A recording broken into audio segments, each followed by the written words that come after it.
Sitting in VIP with a guy I barely know. He kept trying like Aaliyah, so I told him I would go. His pockets were small, but his chain weighed a ton. I called them Biggie Smalls, but no big pun.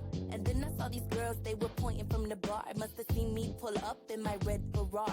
I'm like, girl, don't push me cause you missed the mark. Only thing that I push is my push to start. And then I took a shot of vodka. And then I took a puff, I'm not a Rasta. What I look like, girl, I'm not her. She rolled her eyes, then I walked up like, do, do, do, do. La, la, la, la. Yes, I'm talking to you. If you keep on talking shit, I'ma pull out my do, do, do, do. La, la, la, la. And your homegirl too. If you keep on talking. Hi, good evening. My name is Claudia Testerine Campbell. We're trying a second time to link with our friend Adinah Johnson. Welcome to Long Bench Chat. Sorry for the inconvenience, and I really hope people come back because there were a few people here. We're not going to replay everything that we normally play at the top, which was played in the previous video. So I'm just going to bring in my guest. Hi, Adinah, how are you? Can you hear me? I hear you well.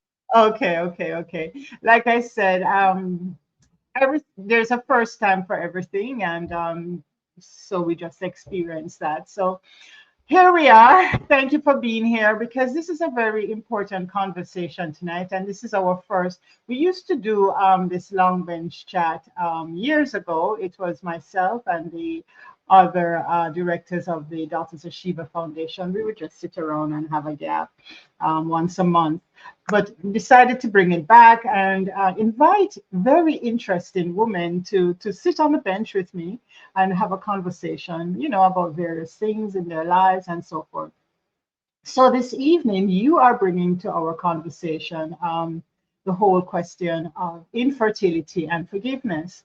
And as I prepared for, I'm going to ask you, obviously it's going to come out, the connection between infertility and forgiveness. But, as I was preparing for our conversation tonight, I noted that, every day I am, should I reveal my age? I always talk about my age. I'm soon, February 15th. My mother decided to have me the day after Valentine's Day. So I'm one of those people who end up getting, if there's a Valentine in my life, who I normally end up getting two gifts in one, either on my birthday or on Valentine's Day. It's never I never get two gifts. I always get one gift for 2 days, for two celebrations. Anyway, so until I started preparing for this conversation, I never really gave any serious thought to how many women in the world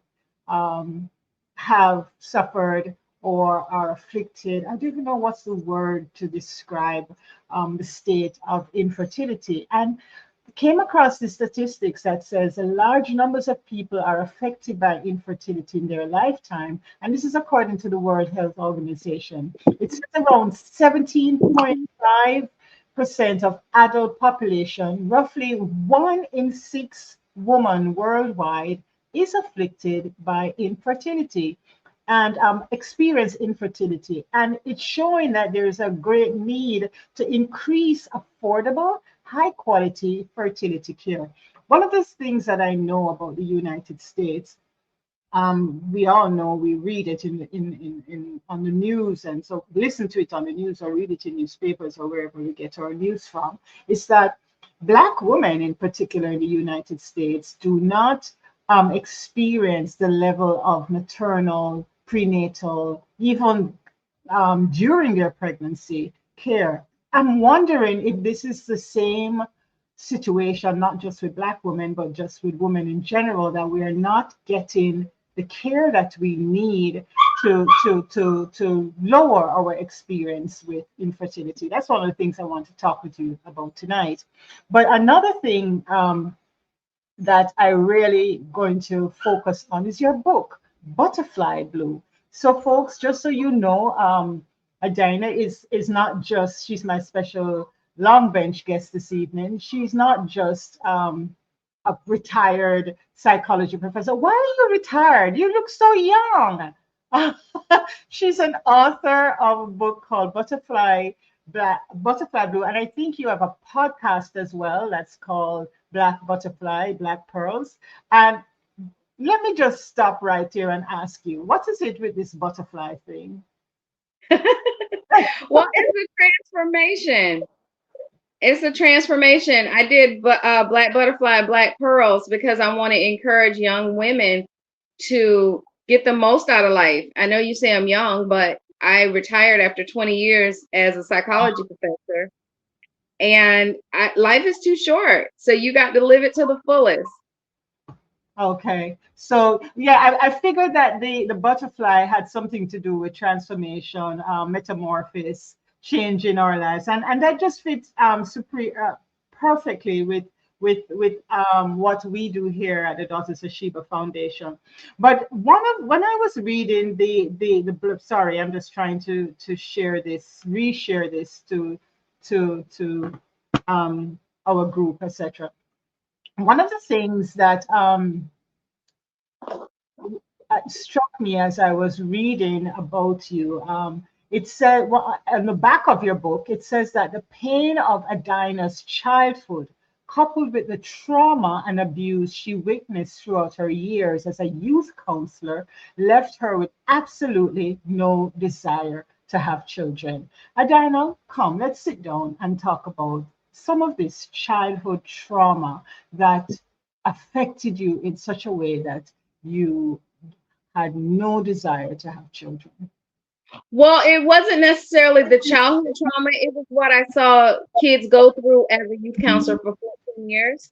I realized that people do a lot of things with children. And I even once I did have my children, I still never let them, I left my kids, I, I left my kids twice the whole time. I have a 13-year-old, a 10-year-old, and a 27-year-old. And I left when my 13-year-old was 3, I gave birth to my daughter. I literally went to the hospital, gave birth on Tuesday. Wednesday, I told the doctor, you need to release me so I can go home and take care of my kids. You were that scared. Yeah, well, I just saw what a lot of I just saw people do really bad things to kids, and I wasn't going there. Mhm. Um, tell us about some of those things. Well, working in a facility with I worked in an all girls facility, and some of the girls literally couldn't use the bathroom unless they had water running because of some of the trauma they felt. They I couldn't would use the bathroom if they didn't have water running. Yes, because they were afraid. So what would the water running do? I mean, It, how would it comfort them? it would comfort them because many times when you hear water running, then you automatically have to go, but they would just hold it because they had been. Ah, I literally walked in one child's room and I touched her foot, and when I tell you she jumped, like, because a lot of kids have been abused. mm. So how you were a counselor for 14 years, right? Uh-huh. Yes, ma'am. Did you notice it getting better or worse over those years in terms of the conditions that children came in, or what was your experience? Was it getting better? No. Oh, would you say that you might have misread it and it was just that more people were reporting the abuse that they were going through? Well, I mean, all the kids we had were in a facility. So, and many times they didn't have parents, or, they were having issues. They ran away or, got locked up. And so it was a variation, but there was rarely a child that wasn't abused in some way. And this might have to talk to you another time about this because this is very interesting as well. Would you say it was more girls, more boys, equal over the years? Equal. Equal? Oh, that's a whole nother ballgame. So you experienced this. It wasn't so much your own personal trauma, you said, but it was the children that left you with no desire. Why you think in those early years it would affect you for not wanting children of your own? Surely you weren't going to abuse your children. Well, but the thing was, because I was 19 when I became a counselor, very young, very impressionable. And so just seeing what some of the stuff that people do, and you talk to these kids and their parents trusted other individuals to watch their children, and things had happened, they were at a friend's house or they were at a neighbor's house, or and people abused them. This is people don't get it. They think I'm crazy, but this is one of the reasons why when my daughter tell me about sleepovers with, well, there was no way I was ever going to allow my daughter to do sleepover when she was a kid. But no, with my granddaughters, I hate it. I absolutely hate. It's that those are some of the experiences you're talking about that kids had, right? When they visit Absolutely. people's houses. And it changes who they are. It changes them completely. And so my fear was, even when I did have children, I I never sent them to daycare. My mom works at a daycare. I never sent them to daycare. I kept my kids home with me. Do you think that not everybody can do that? Right. So we're going to talk about you some more, but what is your advice to parents who have similar concerns as you? Change your work hours. Allow your husband or your partner to keep your children, people that you trust. Mhm. You really The think people that? Mhm. the people that I have in my life that keep my kids, I rarely had anybody to keep my kids, but when I did, they are very they're so much like me. It's scary. They're very much like me because they know how I am. Do you think that is a viable option for most people?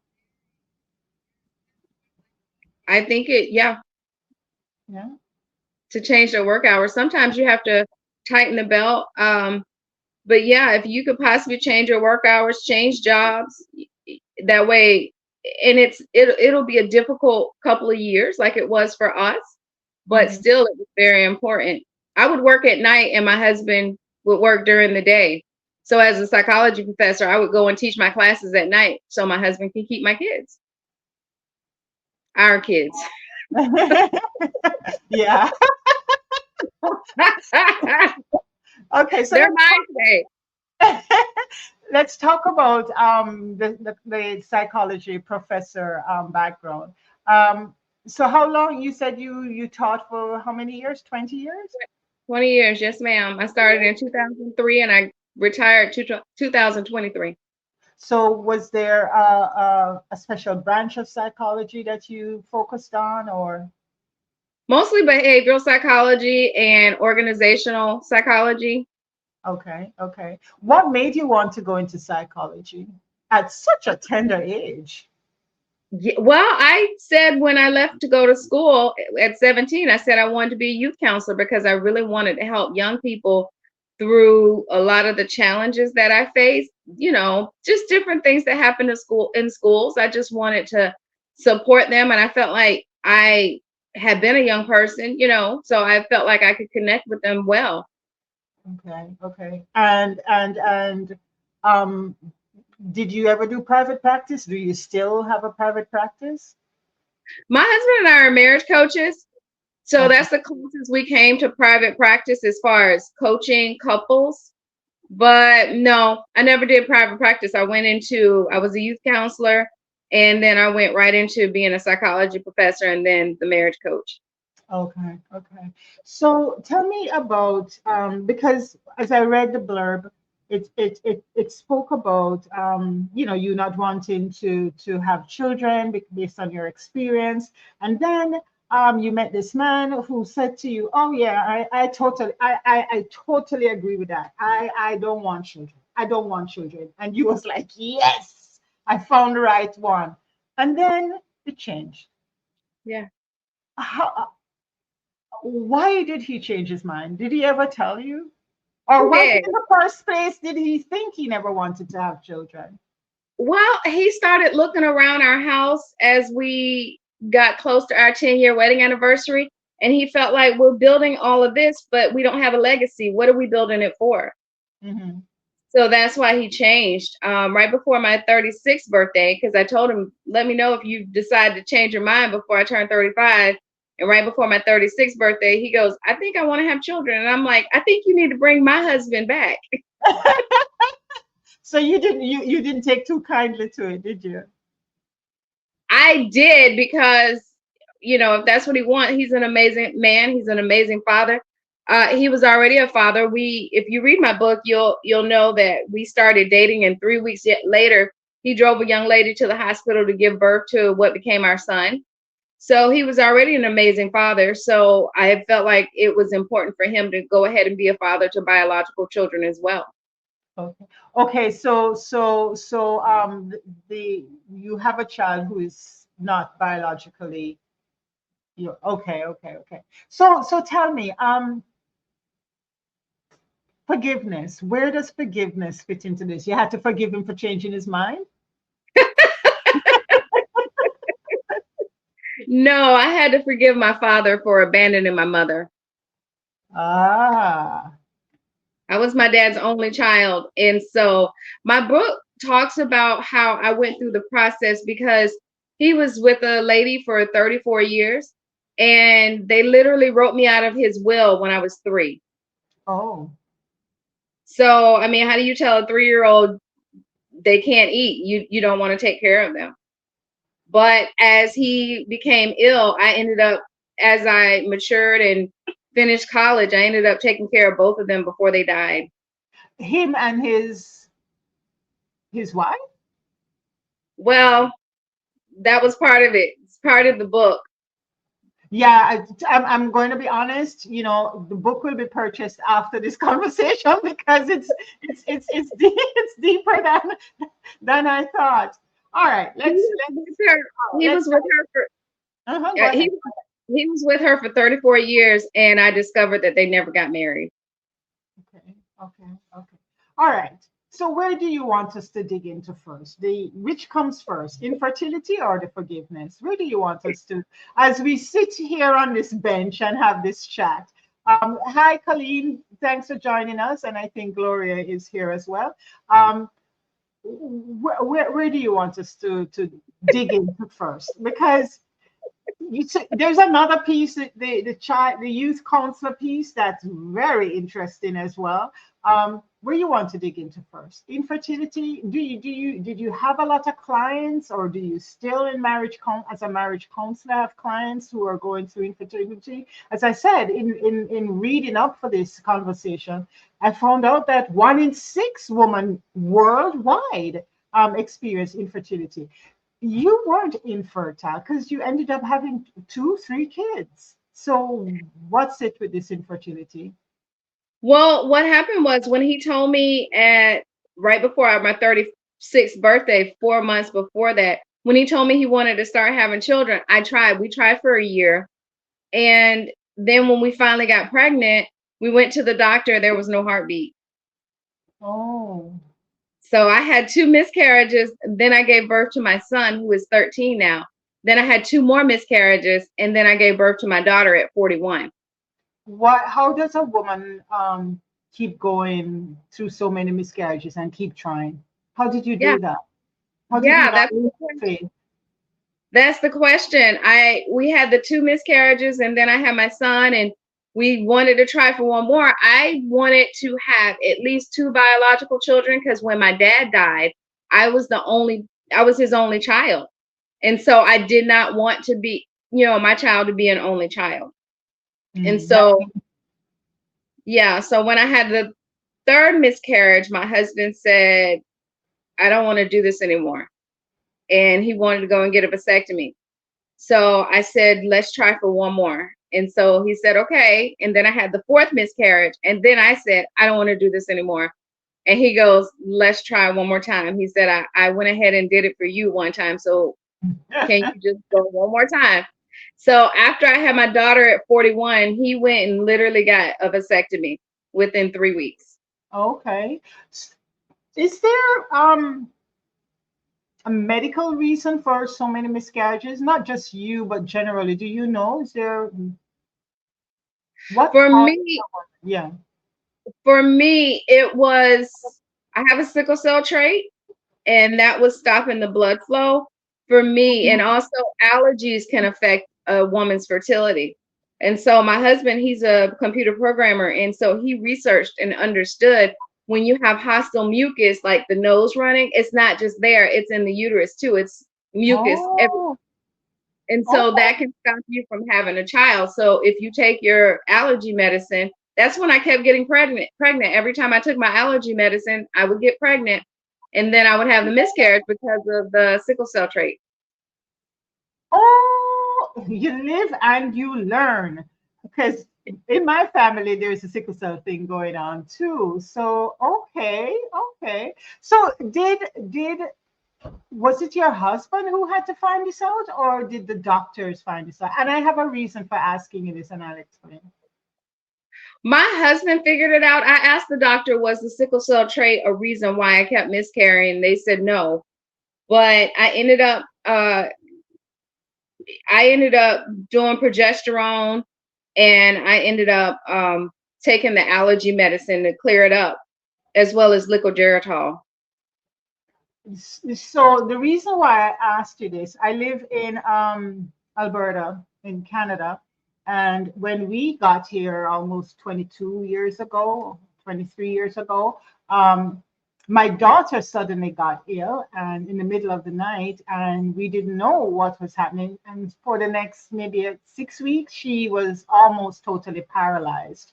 And it took them all that time, specialists, MRI, all of that, to find out that she had sickle cell. Um, Yeah. but this was 20 odd years ago or 20 years ago. So this is why I asked whether it was your husband through his research who found out the connection. Because as we started, a lot of things that happen to Black women in particular when it comes to maternal health, um, the research or the doctors just basically ignore it, it would seem. Was that your experience? That wasn't my experience. But I knew from a kid that I had a sickle cell trait because I had an aunt that passed from sickle cell. And so my first question, and my mom always told me when I started dating someone serious and I thought I wanted to have children, to ask them if they had a sickle cell trait, because usually two traits equal sickle cell. About 50% of chances. It's not 100%. But I asked my husband when we first started dating, do you have a sickle cell trait? And he got tested and he didn't. Okay, yeah, I told my daughter the same thing. Thank God she has two kids and they seem to be fine. So okay, so that's what happened with your infertility. Four miscarriages due to your sickle cell trait, but you kept plugging.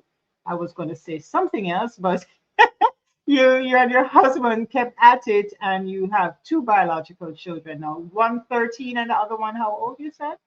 10 years old. 10 years old. So, now that you're retired, you have way more time at home with them, and this is something you no no No, this podcast, Black Butterfly, Black Pearls, got me busy. okay. Before we go into the forgiveness part, tell us about that. Tell us about the podcast. My podcast is my oldest friend. We've been friends over 45 years. We've been friends since I was 6 and she was 5. Hmm. And so I told her after I retired, I said, hey, I'm going to start a podcast. So what we do on our podcast, we bring in pop culture and events, because as seasoned women now, we can kind of encourage younger women, which is the Black Butterfly, Black Pearls, encourage them to get the most out of life and not to look at situations that happen in pop culture and use those things to further your education. We also, on our podcast, we talk about red flags in dating. We talk, and I go through the research because I am a psychology professor. I was for years. I just go through the research, and we use research and talk about how to encourage women's self-care We talk about red flags in dating. We talk about increase your self-esteem. We talk about so many different things, but we look at the pop culture aspect of it and try to learn from some people that we see in the news. Okay, so what have you learned from Cardi B? Current events. Cardi Is B. that what Cardi Cardi B? B. Oh, we haven't looked at Cardi B, but the only thing we did talk about with her was when because she's back and forth with her husband. So it's like, keep us out of the group chat. If you're going to take him back, if he cheats on you, then don't tell us. Don't tell us about it. Because the last time she was doing this blood curdling scream, and it just broke my heart to hear some of the stuff that she's going through. But if you're going to let this man cheat, let him cheat in peace and take us out the group chat. Let him Let cheat. that man cheat in peace. But that's the younger women now. They're going to strip clubs and so on and so forth. And if that's what you choose to do, that's fine. But I don't know. I never saw it work out so well for them.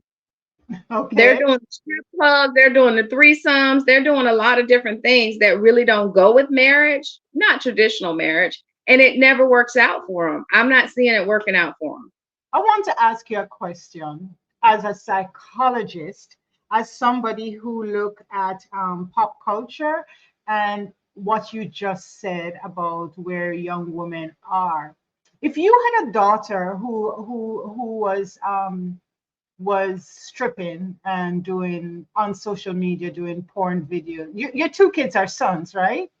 No, I have 2 boys and a daughter. My daughter is 10. Oh, okay. So what if, fast forward 13 years and your daughter started doing porn on social media as a psychologist,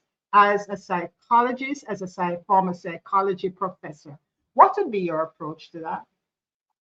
Well, to be honest with you, I am talking to my daughter. In fact, we're listening to Sheila Johnson's book right now, whereas she was the head of BET with her husband, Bob Johnson. And so what I do with my daughter, we listen to books and we understand the trials and tribulations that other people have gone through.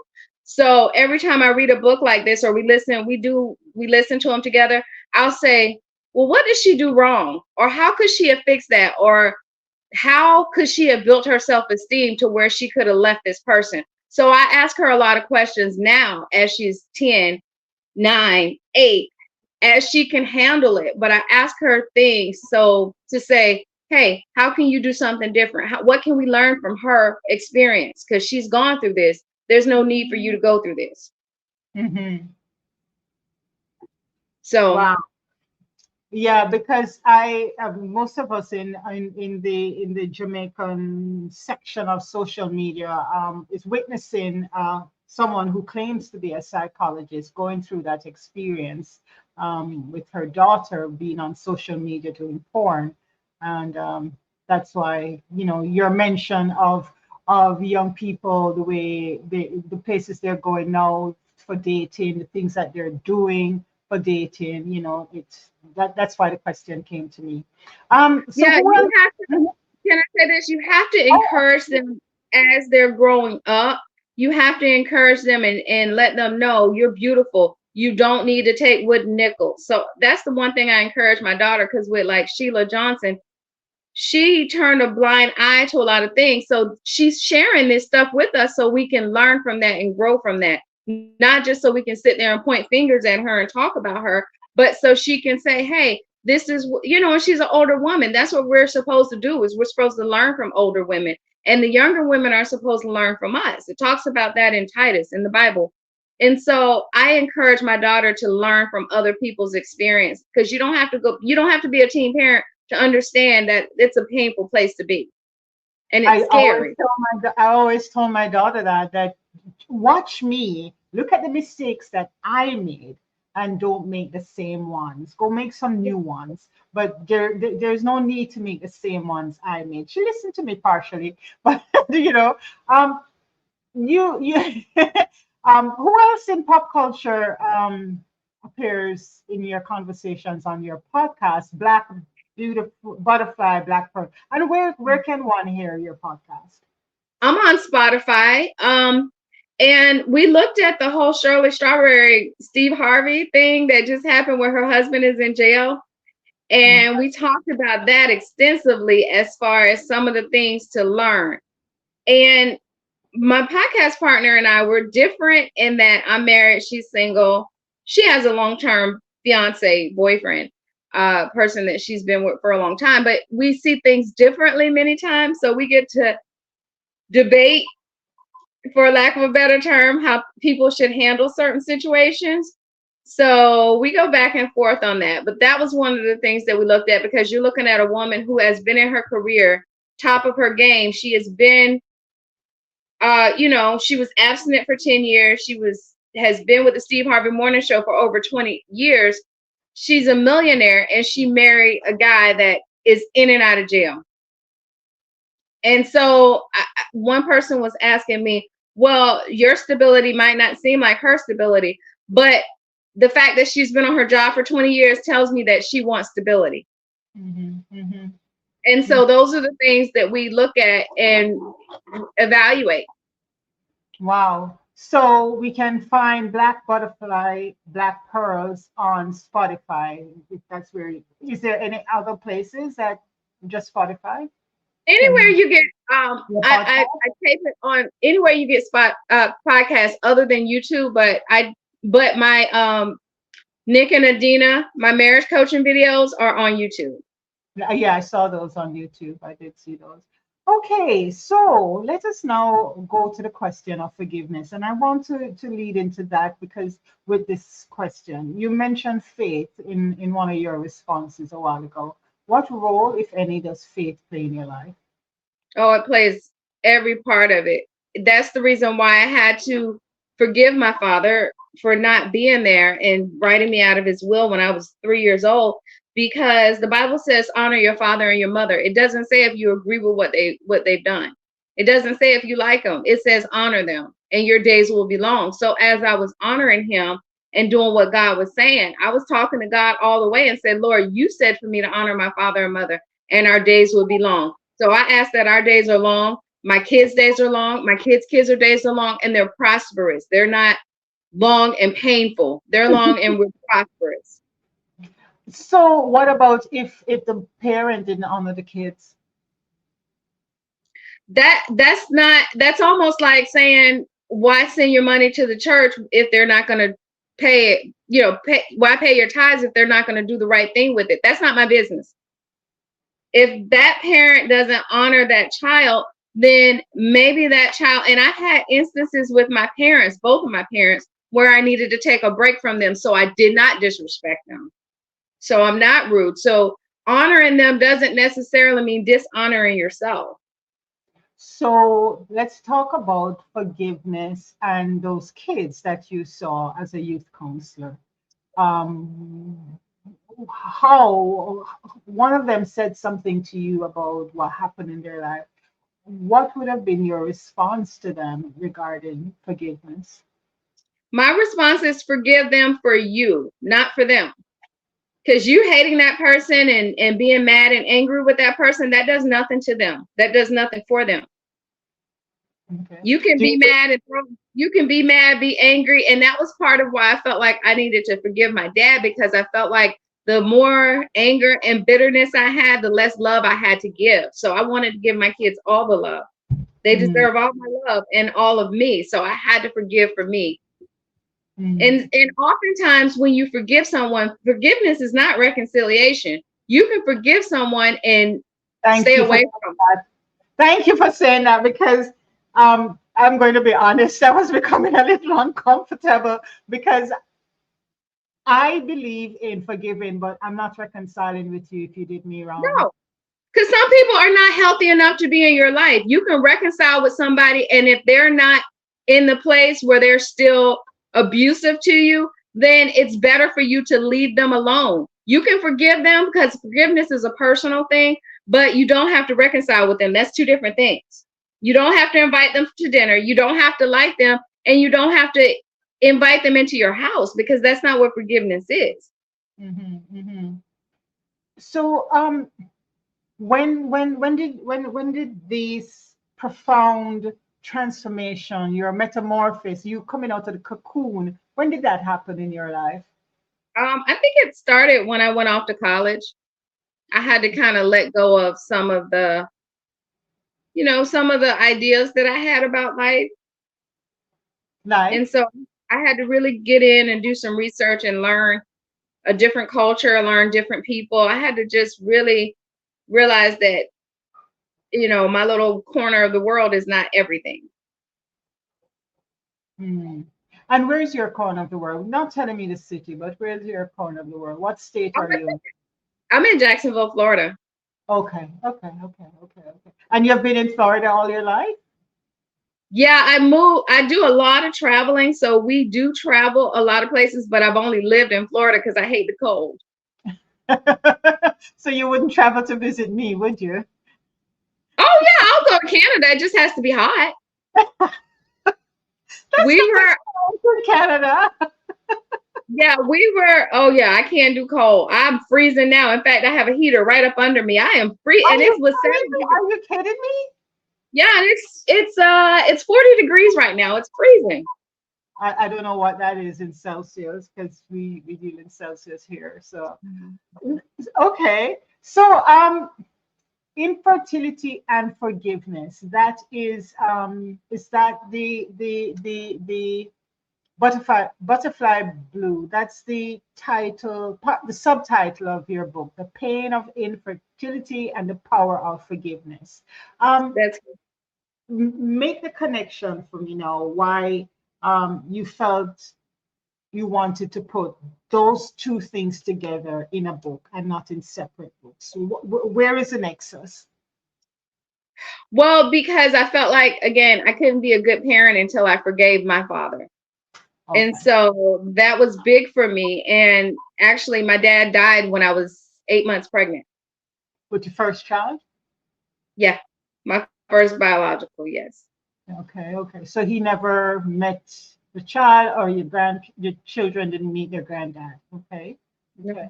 Mm-mm. Um, so what was that forgiveness process like for you? Did you sat at his feet and talk it through? For example, I had to forgive my mother without seeing her. It was done from a distance. I because every time I tried to have a conversation with her, she would deny everything, and it just increased my resentment.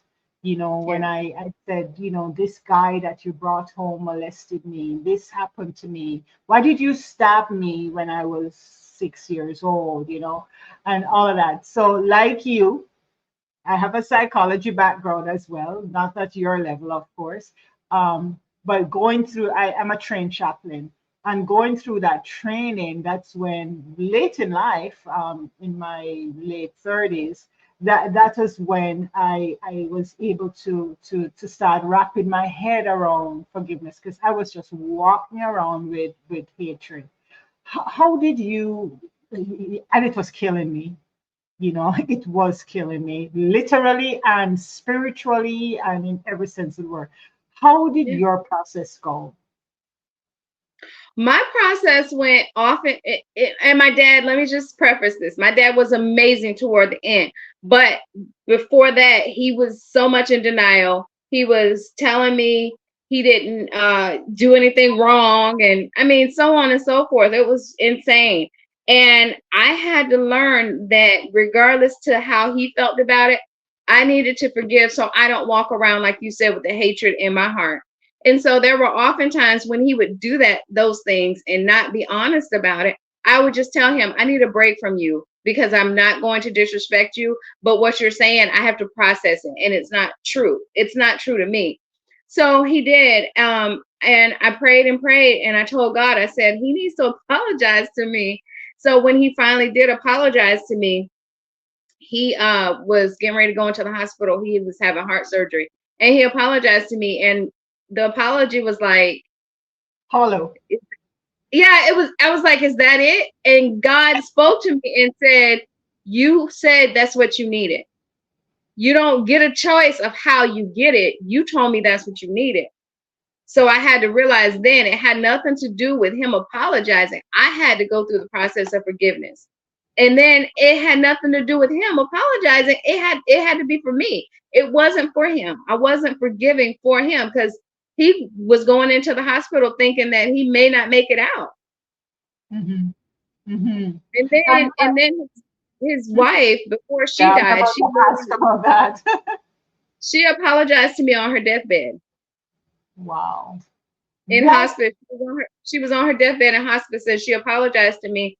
And that too, I said, you know, that wasn't for me. That was for her. And my thing was, I don't want to be on my deathbed apologizing to anybody. So everything that happens, I need to get it right today. So, what would be your suggestion? Because I don't give advice and I don't ask people I'm in conversation with to give people advice. What would be your suggestion, options for people who are going through similar things like you know, and me, you know, bad relationship with parents, spouse, family members, you know. Uh-oh, I lost you. Did I lose you? What happened? She dropped off.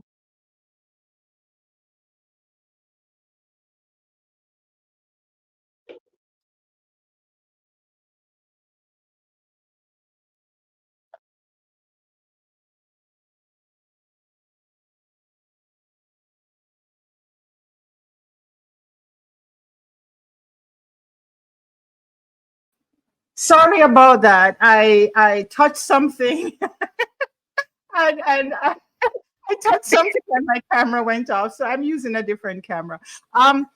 So what would be your suggestion to people going through similar situations as we did, you know, and having a need, not having a need, having a really bad relationship, and what would be your suggestion as we wind down here tonight? I would encourage people, like you said, to not be angry and to go through the process of forgiveness so they can not be bitter and angry. We've all seen individuals that are just bitter and angry, and you say good morning, why is it good? You know, just angry. And so in order for you not to be that person, so you can give love and show love, I encourage individuals to go through the process of forgiveness. And I feel like individuals don't realize that it's a process. There were oftentimes where I had to remind myself that I had forgiven my dad. And when he would call me or when he would say things to me and would trigger me, I have to say, oh, wait a minute, I've forgiven him. And so I would have to, because I was ready to let him have it. But I had to remind myself. And there was oftentimes where he would call and I would pick up the phone and see it was him. And I would immediately get angry. And so I would just say, oftentimes I would say, okay, I'll call him when I'm in a better space. Hmm. So that was part of my process of forgiveness. I had to forgive him in order to be everything that I needed to be for my babies. Yeah, yeah. Oh my God. It's some people think that they say sorry and that's it, it's over. You know, you're supposed to forgive them, you know. So I use the word process and you reinforcing that it's a process. That's key. That's key. And I absolutely do not believe in, well, because I forgive you, that means I've forgotten what you have done. What's your take No, on that? no, forgiveness is not forgetting. Again, like I said, if you don't forget what someone has done, you take away the opportunity for them to re-injure you. I have to remember. That's almost like if I touch a hot stove, I have to remember it's hot, because if I don't, I'm going to touch it again. So it's so important when individuals, when they have gone through the process of forgiveness, that they set boundaries. And sometimes your boundary might be, you can't come to my house, you can't call me, you can't talk to me, because that's going to put me in a bad space. So I can forgive you for me because I know that's important for me, but you can't be a part of my life. Wow. It just so happened my dad was able to be a part of my life. But had he been toxic and not in a space where we could have a relationship, then I would have kept him over there. I would have, you know, and I did that for a few times. I had to say, okay, I need you to give me some space. Yeah, I had to do that too many times and for long periods. Wow, this was most interesting, and I definitely have to tune into your podcast. On Spotify, it's called People. It's called Black Butterfly, Black Pearls, and as Adinah says, they focus on pop culture. Well, you use that as a basis for your conversation, pop culture. Who else in pop culture stands out for you in one of your recent conversations? Jonathan Majors. Oh, it's so funny you said that. I was going to ask about it. I said to Claudette, move along, move along. Oh my God. No, but not just Jonathan. The girl, what's her name? Megan? Megan Good. Megan Yeah. Good. What about it as we wrap up? He is using her. He has never been interested in a black woman. Now you want everybody to be your Coretta Scott King. If you don't stop it, the second she finishes licking his wounds, he's going to go right back to the snowfall. Girl, it's so funny because when you were talking about it, I wanted to ask about that, but I said, no, you have other things to get to. But that situation with Jonathan Majors, it's never liked the guy. He just was, I was never drawn to him any at all, but this whole situation. But what about Jada and Will Smith? Jada and Will, they have been going through their challenges for years. I think it's important because here's the thing, and I'm gonna say this about Jada and Will. I talked to a friend of mine today. Jada and Will have been doing what they wanted to do. They just didn't put us in the group chat. Thank you, Jada and Will. Take us out now because you've given us too much. But here's the thing. We have seen Jada and Will. He has had other women, other girlfriends, other supermodels that have traveled with him. Just like he said when August Alsina came out and said that he was with Jada, Will said Jada can't keep her holes in check. Meaning Wow. he can. Meaning he can. Wow, You gotta listen to what he's saying. wow. You gotta listen to what he's saying. So there was one IG model. She would take pictures in the same area that he was in, but he would never take a picture with her. With her. But they were together. She just let him bring his woman, his, people with him. Social media has changed things a lot. It's why I'm here, although my better camera is gone. It's why I'm here. It's why you have a podcast, and so forth. As we wrap up, and I said that 3 times before, as we wrap up, what do you see in the future for us as a community, as women? That's my focus, as women on this here social media. I think women, because a lot of times they're looking for validation.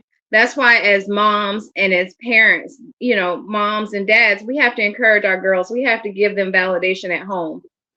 And it's so crazy because sometimes they don't get it from us, but we have to reinforce to them how wonderful and how beautiful they are and how smart they are, because they don't feel like at that point they just have to show their bodies, because we have taught them over the years that they're valuable and they're worthy. And on that note, so we have to encourage them not to use social media to show their body, because that's only one portion of it.